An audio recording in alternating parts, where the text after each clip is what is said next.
राष्ट्रीय राजधानी में यमुना नदी का जलस्तर घट रहा है, लेकिन पुराने यमुना पुल के पास रह रहे बाढ़ प्रभावित झुग्गी बस्ती के लोग अपने अनिश्चित भविष्य को लेकर चिंतित हैं। संपत्ति के नुकसान के बाद मूलभूत सुविधाओं की कमी का सामना कर रहे झुग्गी बस्ती के ये निवासी स्वच्छता और बिजली जैसी बुनियादी चीजों की मांग को लेकर जिला प्रशासन के चक्कर लगा रहे हैं। कानून की पढ़ाई के इच्छुक और LLB प्रवेश परीक्षा के लिए किताबें खरीदने में अपनी बचत का एक एक पैसा खर्च करने वाले शकरुद्दीन बुरी तरह से टूट गए हैं, क्योंकि उनकी सभी पाठ्य पुस्तकें बाढ़ के पानी में बह गई। सरकारी स्कूल में 12वीं कक्षा के इस छात्र ने बताया कि मेरे पिता एक रिक्शा चालक हैं और मेरी मां घरेलू सहायिका के रूप में काम करती है। मैं कानून की पढ़ाई करना चाहता हूं और प्रवेश परीक्षा के लिए किताबें खरीदने के लिए मैंने एक एक पैसा जोड़ा था और किसी तरह किताबें खरीदी थी, लेकिन मेरी सभी किताबें और कॉपियां बाढ़ के पानी में बह गई और इस समय यही सबसे मेरी बड़ी चिंता है। मैं क्या करूं?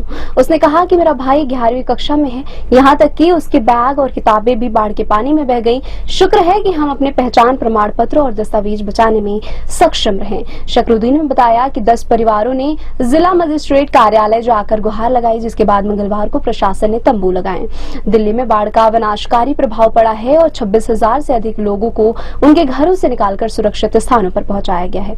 दिल्ली के प्रमुख स्थलों, सड़कों, स्मारकों और आवासीय क्षेत्रों में पानी भर गया है। संपत्ति, कारोबार और कमाई का अनुमानित नुकसान करोड़ों में हो सकता है। अन्य झुग्गी बस्ती निवासी सबीना ने कहा कि हम अभी भी परेशानियों का सामना कर रहे हैं। आखिर एक तंबू में इतनी सारे परिवार कैसे रह सकते हैं?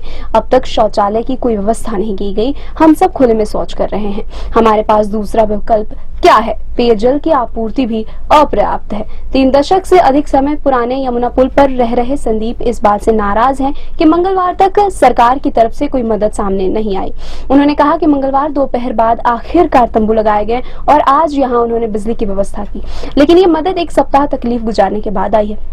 नेताओं पर बरसते हुए निराश संदीप ने कहा कि झुग्गी बस्ती के लोग अगले चुनाव का बहिष्कार करेंगे। उन्होंने कहा कि अगली बार कोई हमसे वोट मांगने न आए। सलीमपुर में हमें कोई भी वोट नहीं देगा।